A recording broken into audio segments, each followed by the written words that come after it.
The extraordinary variety of plants and animals on Earth make our planet unique.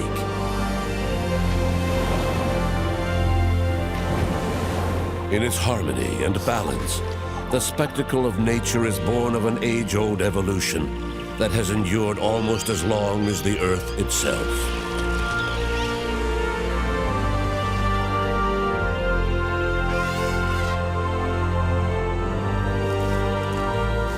To date, scientists have discovered nearly 2 million species. But this represents only 15% of life on Earth. Huge swaths of this planet's biodiversity are completely unknown, especially in our forests and oceans. Biodiversity produces oxygen, provides food for plants and animals, and helps to purify the soil and water. Our forests and oceans play an essential role in regulating climate, allowing billions of organisms to celebrate life on Earth. But this fragile balance is threatened.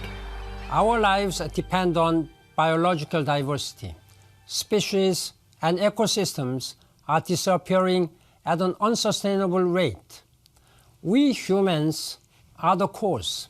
We stand to lose a wide variety of environmental goods and services that we take for granted. Researchers believe that the Earth is undergoing one of the most significant mass extinction events in its history,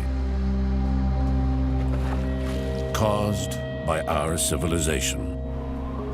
Our expansion is affecting the ecosystems of all other species. We are changing our world, and species are disappearing. As humans, we can have a drastic effect on this planet. We can't just do things and not think about the long-term consequences.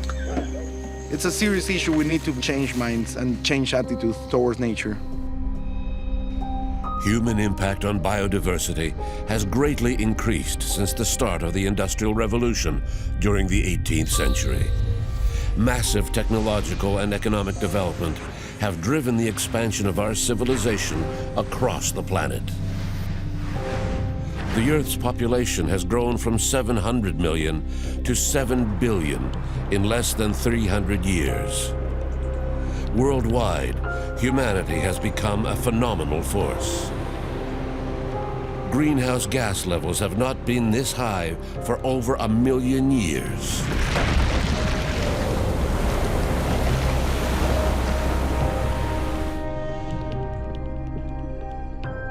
We have stripped large predators of their territories by confining them to reserves or by destroying the world's large forests.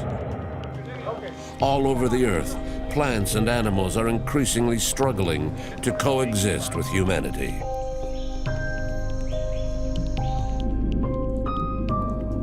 Every day, nearly 130 species go extinct, probably one of the highest rates of extinction the Earth has ever seen.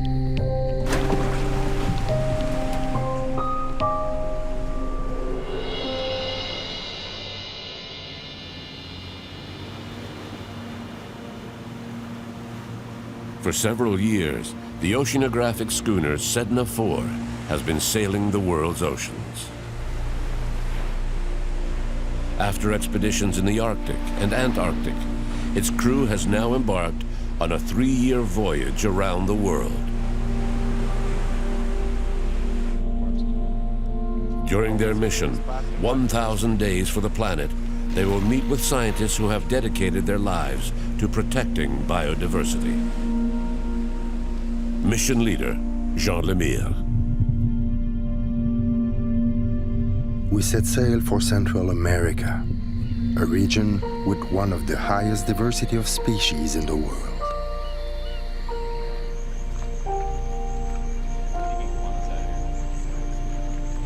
The preservation of habitats here is vital to the survival of thousands of species of fish, reptiles, and mammals.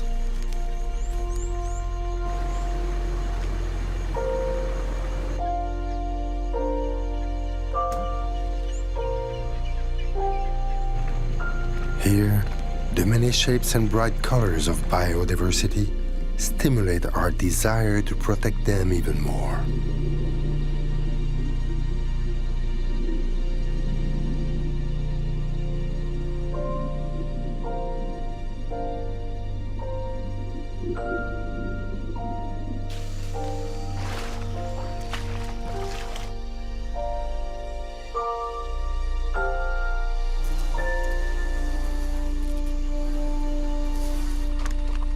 In Costa Rica, the team sets off in search of one of the last big cats of the Americas.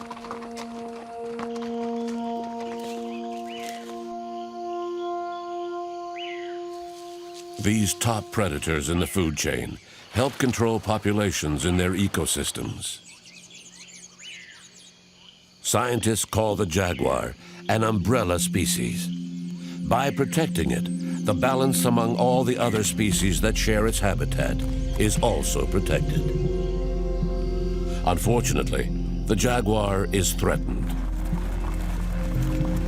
Humans hunt its prey, and farms, ranches, and ever-expanding urbanization are fragmenting its territory. In less than a century, the jaguar's habitat has been cut in half. Today, it is confined to pockets of land that are becoming smaller and smaller. Maintaining connections among these pockets of land is essential to the genetic health of the species, because jaguars are part of a single extended family that stretches from Mexico to Argentina.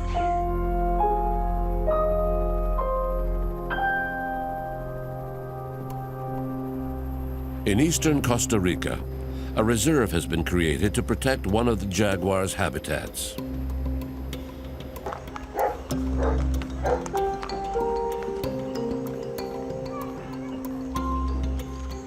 This is a private reserve that regularly attracts scientists such as biologist Jose Gonzalez and Jan Schipper. They have dedicated their lives to protecting these big cats. Nice spot. Yeah. Oh, look at there, look at there. Oh, yeah. Those are jaguar marks. Wow, even there. All the way up. So that's a good spot for jaguar. This is a perfect spot. Yeah. This is the place we're shooting. A jaguar has marked its territory by scratching a tree.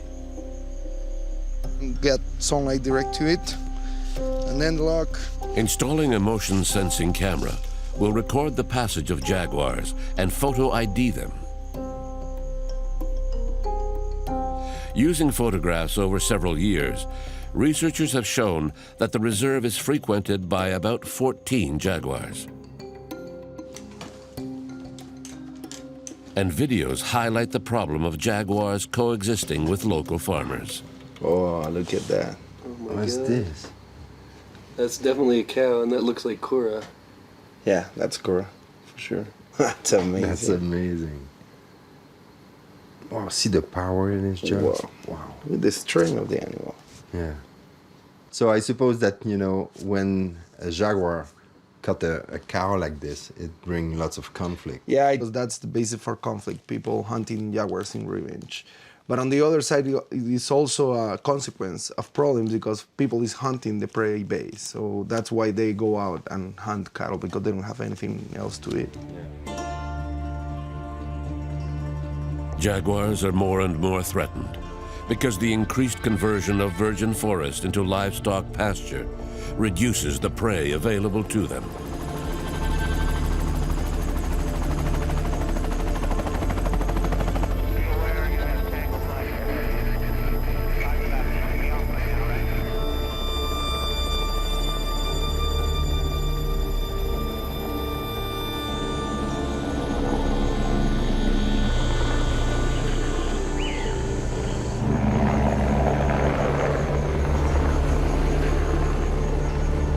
The reserve has an area of about 100 square kilometers, which is not enough to support the jaguar population. Today, the reserve is bordered by a nearly continuous succession of pastures and cattle farms. The jaguars find it difficult to move among the isolated pockets of forest. You can see there's only little patches here and there of forest with agriculture, clear-cut areas for cattle and so forth. Pastures obviously has very little value in terms of a jaguar being able to cross.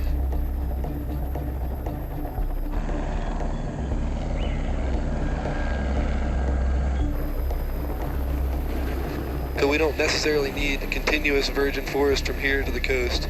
We just need a mix of forest types along with different types of more sustainable agriculture to connect it. And that's a lot easier to sell that to landowners instead of saying, oh, we need to take your land away and put it in conservation.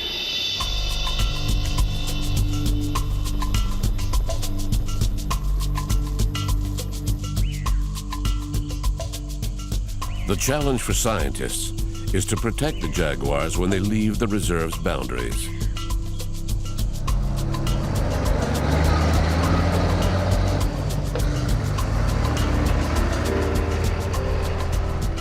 To do so, they must establish migration corridors.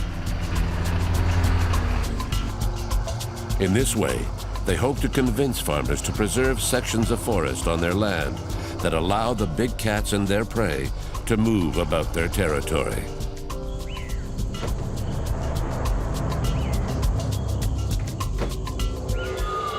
But first, they must capture one.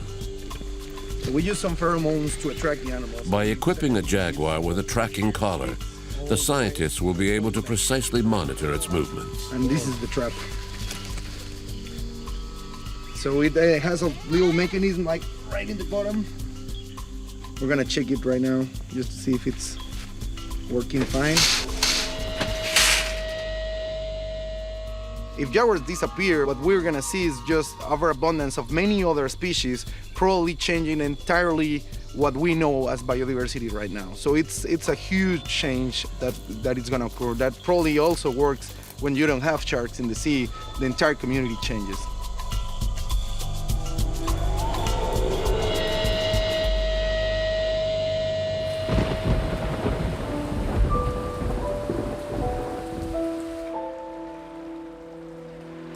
Large predators are threatened all over the world, both on land and in the ocean.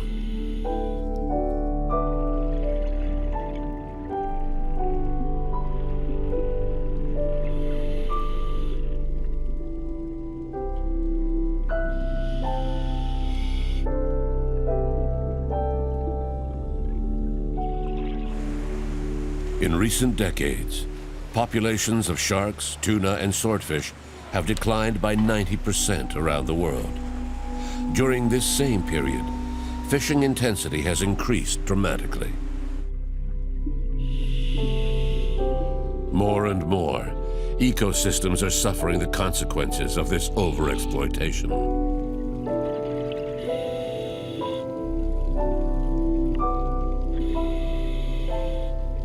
In the coral reefs of the Caribbean, large predators are increasingly rare, which has weakened ecosystems and opened up a niche for an invasive species.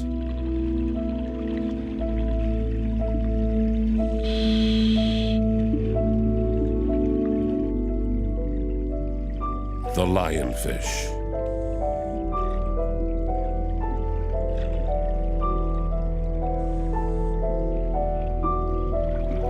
Biologist Tim Pusak of the University of Oregon has studied this phenomenon for many years. So lionfish that naturally live in the Indo-Pacific have been taken from their home by humans, brought over to the US because people like to have them in their aquariums. They're beautiful, stunning fish. It's great to look at them. The problem is they like to eat, and they like to eat a lot. So they'll tend to eat all the other fish that are in the aquarium, and so people just release it into the ocean. Lionfish have begun to proliferate in Caribbean waters. Genetic studies show that the population began with only 6 individuals. Scientists are now studying the consequences of their presence in the food chain. It appears that they can eat prey items that are up to about half their body size, which is rather large. They eat every and anything they can get their mouth on.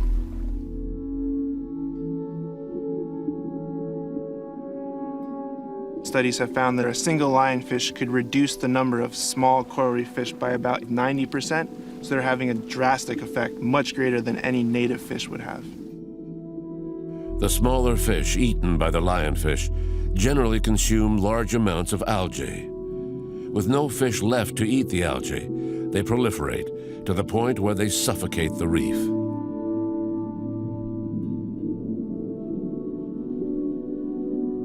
The lionfish adapted quickly to its new habitat, and this fierce predator has taken advantage of the weakened ecosystems.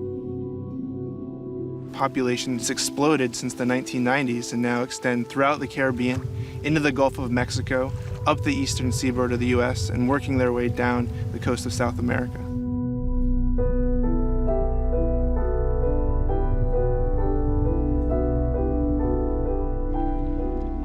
The remarkable adaptation of this invasive species to its new environment, combined with the overfishing of large fish, has weakened the health of coral reefs in the Caribbean.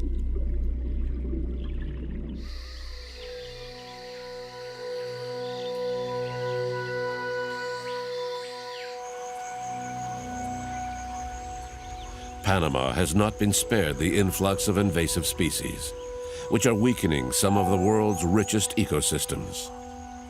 These ecosystems are home to nearly 50% of the world's amphibian species.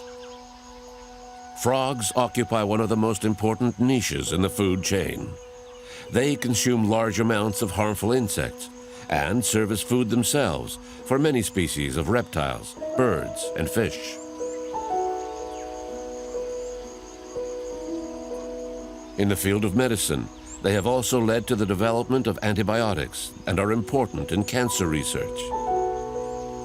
Over the past 250 million years, they have withstood many catastrophes affecting life on Earth.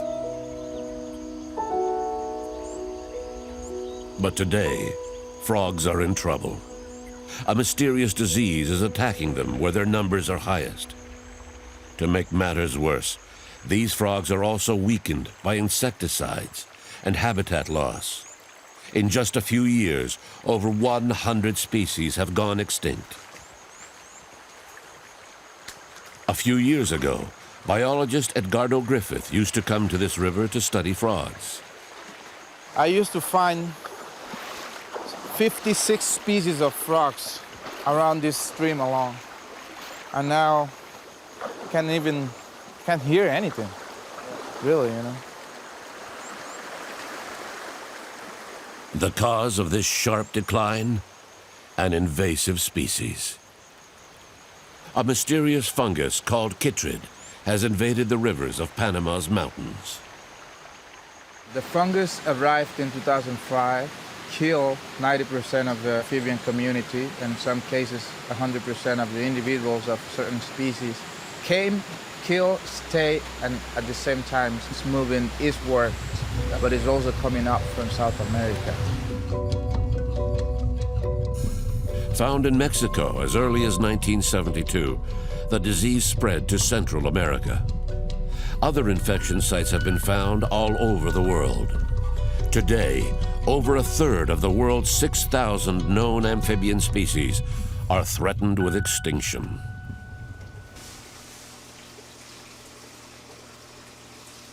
To me, I used to be a field biologist. Now I think I'm like an extinction biologist.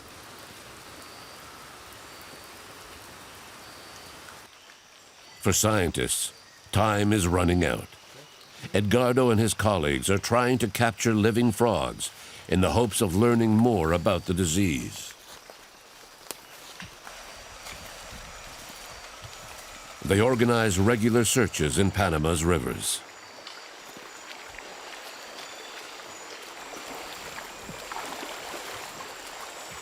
Chytrid is spreading at a rate of over 30 kilometers per year. Scientists are trying to understand how it spreads from region to region.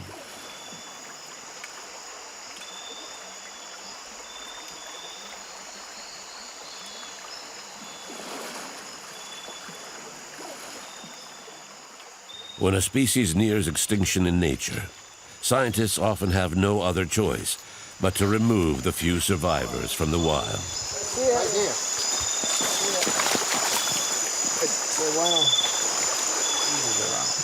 This one might be one of the species that we need to focus more into it and see why they survive, you know.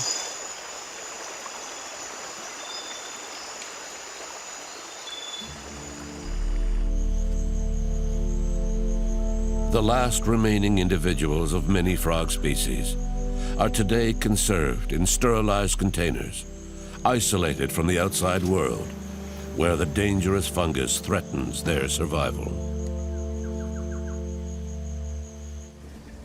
Like Noah's Arks, these containers are only a fragile and temporary means to preserve the genetic heritage of dozens of amphibian species. But this is the best that scientists can do. Some of them are not dealing with putrid yet in their populations, but we know it's going to get there sooner or later. So we're trying to rescue as many as we can, try to breed them, try to keep them healthy. This might be the last one, so it's a huge responsibility for us. Yeah. In the name of all the frogs dying on the jungle floor, the search continues.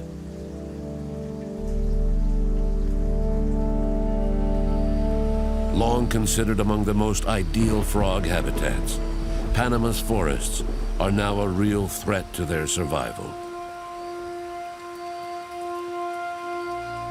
Today, this unprecedented epidemic is threatening the ecological balance of ecosystems around the world.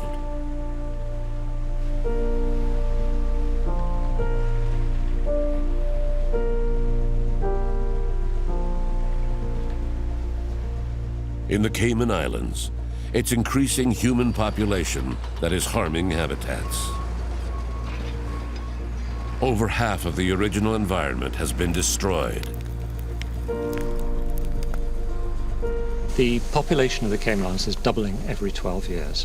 What that means is the footprint on the land here that's taken over by humans is doubling every 12 years. This habitat reduction is disastrous for certain endemic species, such as the blue iguana.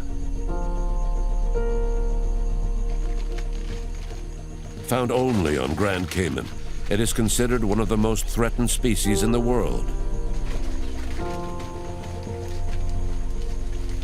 As the island's largest herbivore, the blue iguana eats large amounts of fruits and flowers, which helps to disperse plant seeds over large areas.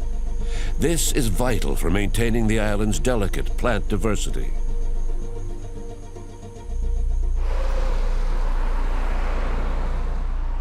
In 2002, we did a very detailed survey, and it was the most depressing survey I've ever been involved in, because all of the places we used to see iguanas, there were none. We think realistically it was probably more like 12 left in the wild, and they weren't finding each other to breed. So the population was doomed. It was functionally extinct, as we put it, technically speaking. They were there, but there was no future. In 2002, Frederick Burton left his job to dedicate himself to the recovery of this species. Through trial and error, he learned how to hatch baby iguanas in incubators, far from their natural predators.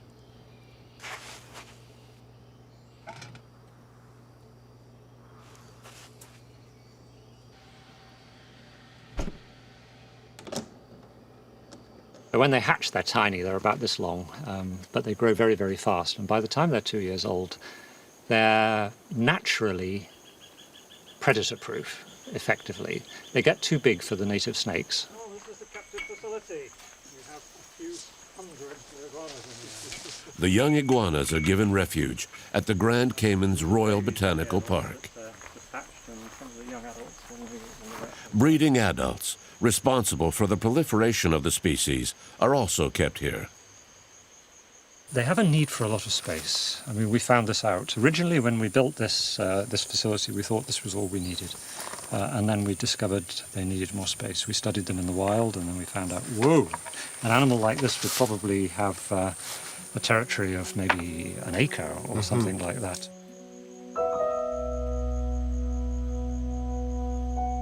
We have the 2-year-olds that we're going to put out. So Jean, these are the cages where we have the 2-year-old iguanas, the ones that we're getting ready to release into the wild. It is now time for these young iguanas to take their true place in nature.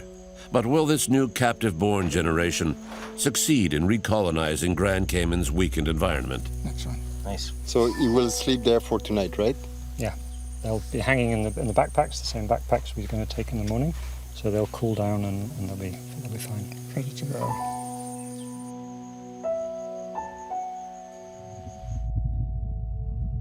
After years of effort, Frederick Burton convinced the government to establish 2 protected areas on the island, where he can now release his young iguanas. So Jean, we are on the boundary now of the Collier's Wilderness Reserve. This is the protected area on our left now. It's not huge, but the island isn't big, yeah? By protecting the reserve from the assault of development, Frederick Burton has protected more than just the iguanas, because dozens of other threatened species also live here. We will get rid of our packs here and we'll just take the iguana in. Here you go. Here's the box.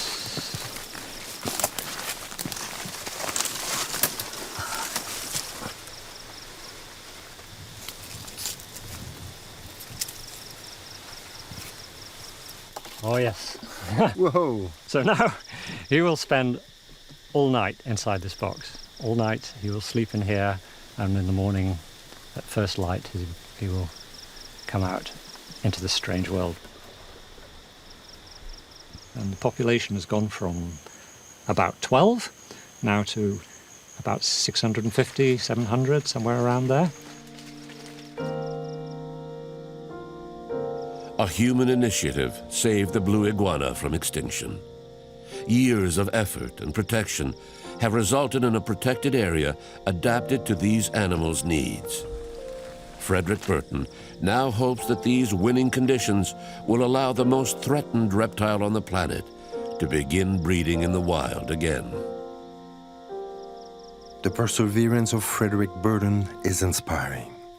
It proves that sometimes the efforts of a few dedicated people can make up for the abuses of society. Sometimes evolution itself can put a species at risk. All right. Over time, a species can become isolated on an island, like Escudo de Veraguas, off the coast of Panama. Biologist Bryson Voirin has dedicated his life to studying what some scientists believe is the rarest mammal on Earth, the pygmy three-toed sloth.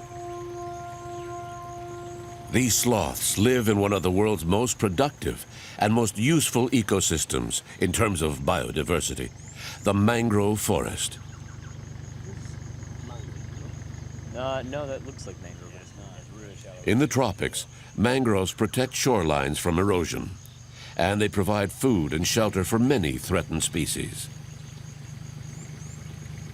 Oh, hey, look, it's eating. There's a sloth right there. It's a female. Yeah, she's eating a leaf. She's got it right in her mouth. Yeah, I see it. Yeah. Oh, she's got a baby. Let's see if we're real quiet. Maybe we won't. It's one of the rarest mammals on Earth, and there's 2 of them right there.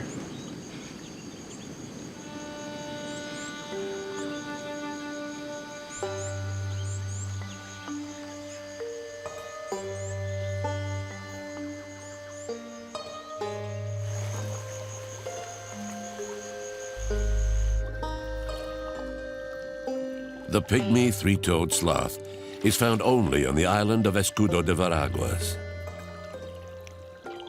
Discovered in 2001, it was immediately classified as critically endangered.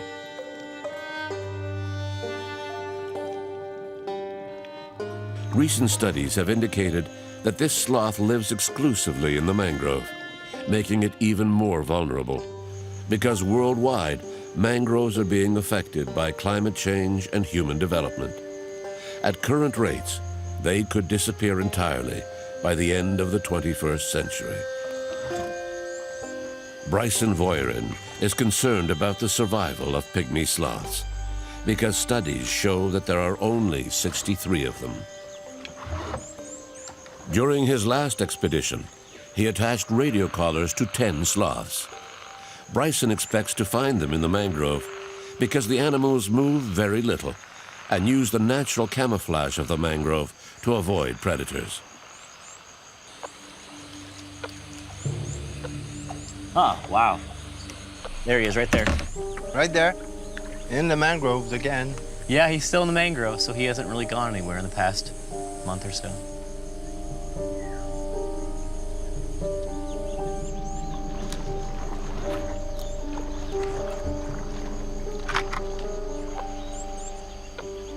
In the days that follow, he finds 9 of the 10 pygmy sloths, all in the mangrove.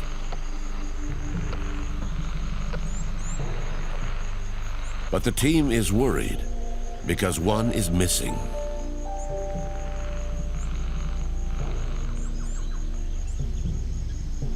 Sebastian. Jean.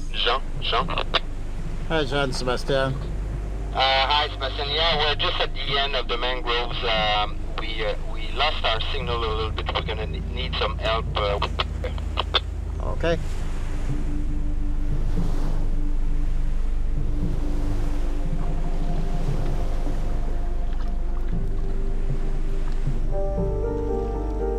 In 2005, several families of fishermen took up residence on the island.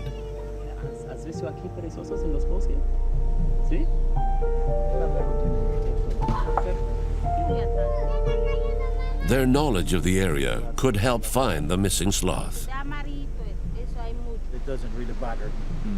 Hay mucho. Do you think that the one that live in a mangrove, they live in a mangrove, but there is a lot more right behind in the jungle here. So let's check in the forest for sure. Yeah, definitely. Muchas gracias. This surprising information contradicts previous studies indicating that the mangrove is the pygmy sloth's sole habitat. Bryson decides to search in one of the channels leading into the forest.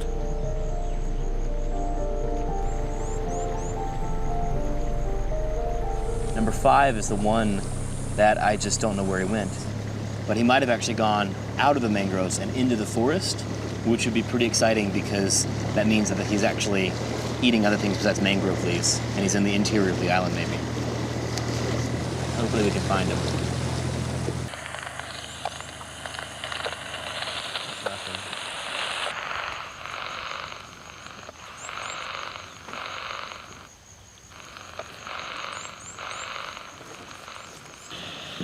All right, I got him on the 900 frequency. Hear that chirping? That's the sloth. So he must be straight back that way.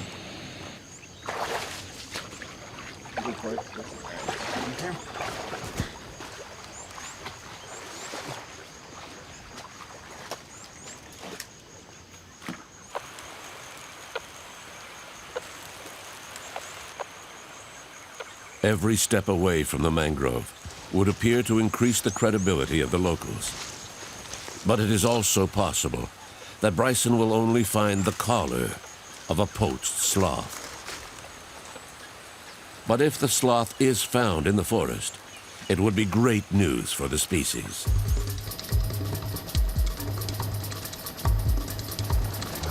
In nearby Costa Rica, Jan and Jose have yet to catch a jaguar. The scientists are concerned because the animal's distribution in the reserve is well known, and the lack of any tracks is surprising. They redouble their efforts in other sectors of the reserve. Capturing such a cunning animal is a huge challenge, but it's an essential part of the research, because only through a better understanding of the jaguar's migration patterns can its living space be increased.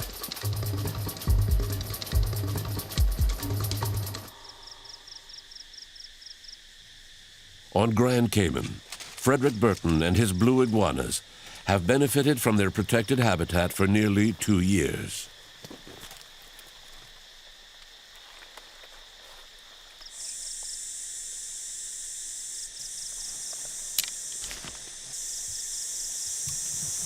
Joel. There's a hatchling. Yeah, that's great. That's the first wild-born young iguana we have ever seen in this area. This is a wild iguana that has hatched here in the protected area. So it is working. It's working. It's great.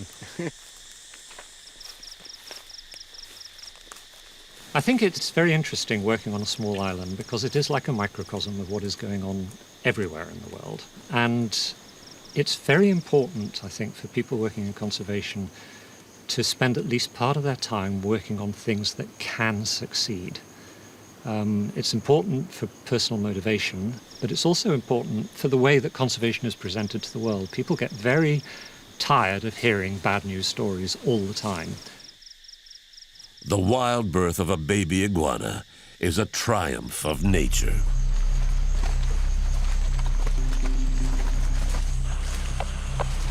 On Escudo de Veraguas, the radio signal leads Bryson Boyrin on his quest.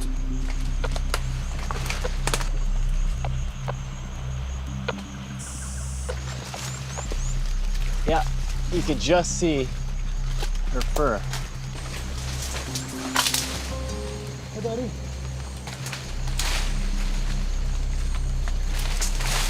Okay. Look at that. Wow.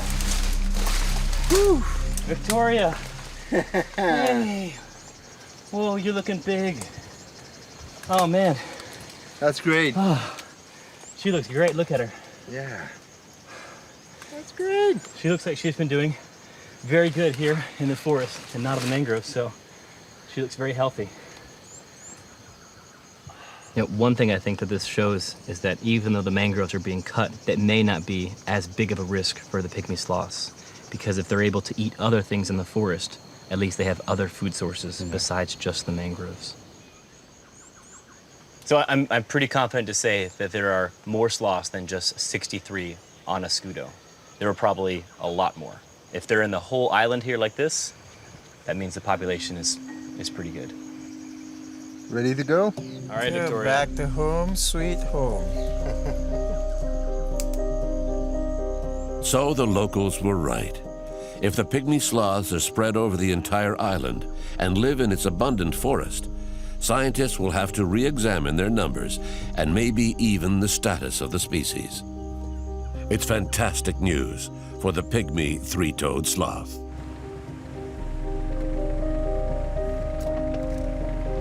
This important discovery was the result of collaboration between scientists and the island's inhabitants.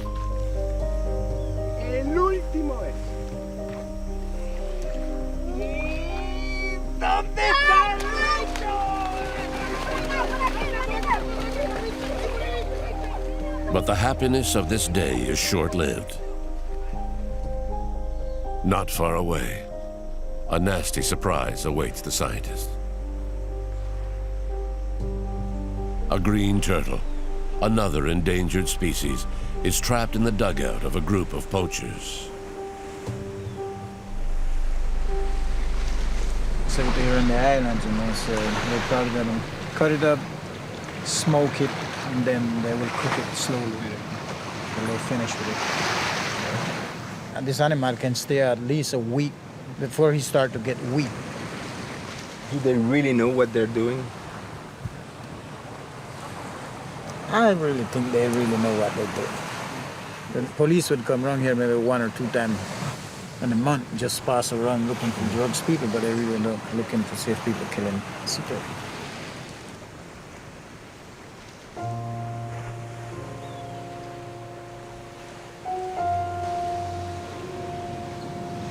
That's pretty sad to see. It's pretty sad, you know, for me, it's because, you know, I worked 13 years protecting sea turtle with the Peter Maitland Animal Project in Cayusa, Patia.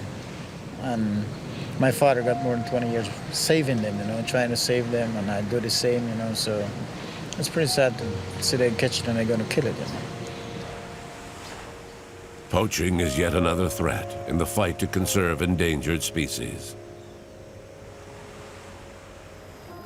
And the problem is widespread, even in protected areas.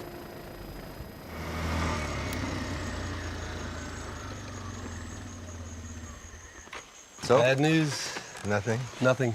We checked all the traps again, where we put the extra pheromones out last night, and nothing.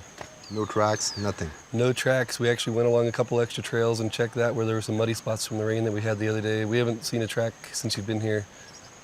Well, that's life, I suppose. Yep, we're obviously very concerned about what might be causing this. Even if we have all this conservation momentum behind us, it can just take a few people to come in and maybe snare some animals, which is what we're hearing. It's depressing.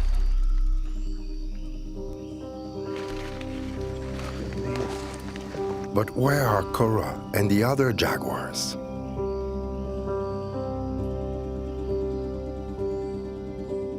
There are rumors that poachers have recently been operating inside the reserve, and two of them were even bold enough to brag of their horrible acts on social networks. Oh my God, that's sad. It's a catastrophe for the local population, which numbers only 14 jaguars. How far should we go to protect threatened species? A private militia patrols the reserve every day. Around here, they don't mess around when it comes to conservation. There are rampant rumors that up to 11 jaguars have been killed in the region, possibly even within the boundaries of the reserve. Jaguar skins have been found on the black market.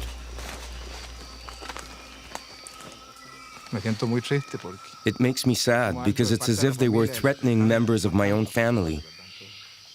So I don't know what we're going to do with these poachers. So much work, love, and sacrifice over so many years, only to see our jaguars killed. We're going to return to the mountain and try to find these hunters who shoot at anything that moves.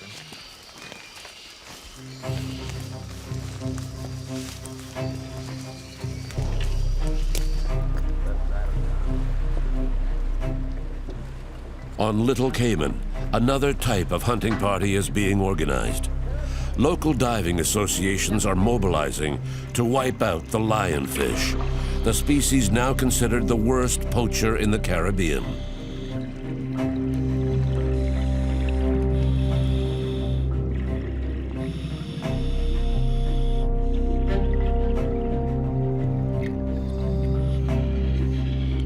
But the divers must keep up the hunting pressure if they are going to neutralize this invasion, because lionfish reproduce extremely quickly. This is not sustainable.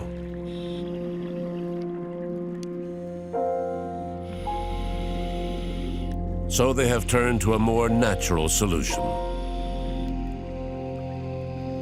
They are enlisting the help of the few groupers that live near the coastline.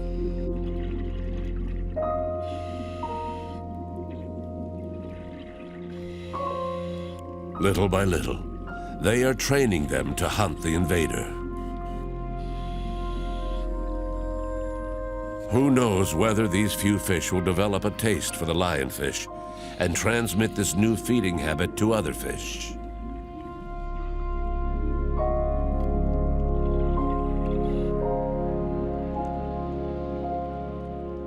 Earth's ecosystems are today weakened and threatened by a variety of external pressures.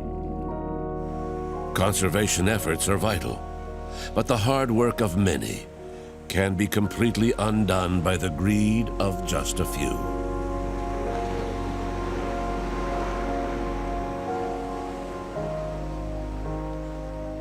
Buying the turtle's freedom cost only a few dollars.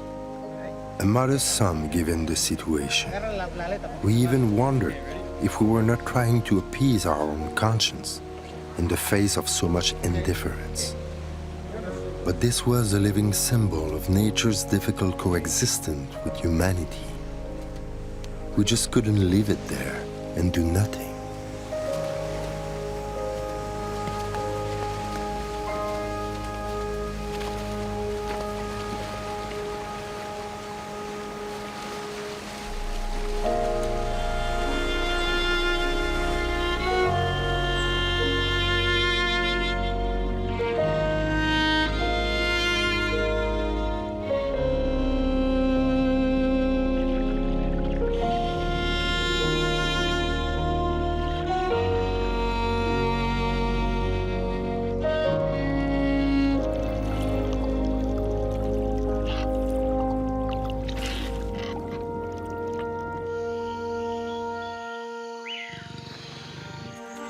I'm optimistic because I believe we can change things, and if a human being realizes the importance, there's still something we can do, but we are right on the edge.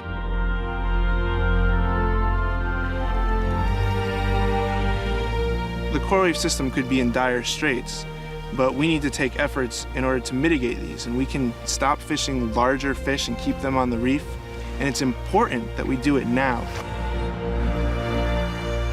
I'm not really sure which species will survive and which will survive in the future, but I think life will find a way. The lionfish invasion really highlights for me is the importance for humans to understand that they can have a drastic effect, and they need to realize what they're doing before they do it.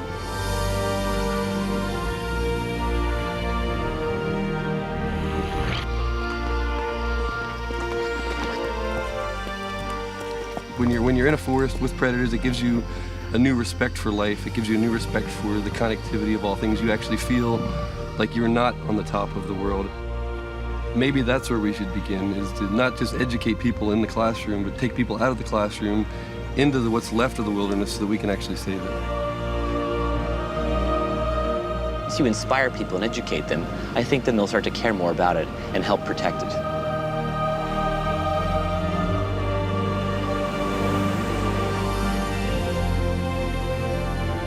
The troubled coexistence between humans and the different forms of life on our planet too often translates into the loss of species that play key roles in ecosystems. Perhaps we can draw inspiration from the remarkable work of scientists who dedicate their lives to preserving endangered species. Humanity has a duty to re-establish a harmonious relationship with nature, and do it soon. It is within our grasp to sustainably and harmoniously develop the Earth's resources. But time is running out if our legacy to future generations is to inspire a wave of change and a new attitude, one of respect for biodiversity and the essential harmony among all forms of life.